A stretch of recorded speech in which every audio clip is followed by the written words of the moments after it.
आप सभी को मेरा नमस्कार। आपका हमारा चैनल में स्वागत है। क्या आप भी अपने फेस पर नेचुरली ग्लो लाना चाहते हैं? घर पर ही पार्लर जैसी ब्यूटी पाना चाहते हैं? अगर आप भी अपने चेहरे को निखारना चाहते हैं तो ये वीडियो आपके लिए काफ़ी स्पेशल होने वाला है। हमारी इस विधि के द्वारा आप मात्र 30 मिनट में ही अपने फेस पर ग्लो पा सकते हैं। इसके द्वारा मात्र 30 मिनट में ही आपका चेहरा निखर जाएगा।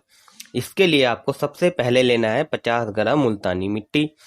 फिर इस मुल्तानी मिट्टी में आपको 1 चम्मच हल्दी पाउडर मिलाना है। फिर आपको 1 चम्मच चंदन पाउडर मिलाना है। अब आपको इनके मिश्रण को नीम के काढ़े में भिगा देना है। दोस्तों, इस मिश्रण को आप नीम के काढ़े में ही भिगाएं और नीम का काढ़ा भी घर पर ही तैयार करें। इस प्रकार आपका करवा चौथ स्पेशल फेस पैक तैयार हो जाएगा। अब आप इस पैक को अपने फेस पर लगा लीजिए।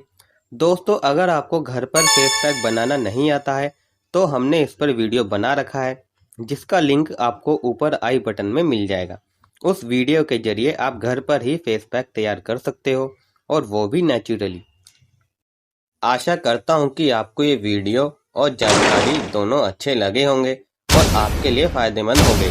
दोस्तों, अगर आपको ये वीडियो अच्छा लगा हो तो एक लाइक ज़रूर दीजिएगा, और फ्यूचर में ऐसे ही वीडियो देखने के लिए इस चैनल को सब्सक्राइब ज़रूर कीजिएगा। तो आज के लिए बस इतना ही। अब हमें आज्ञा दीजिए।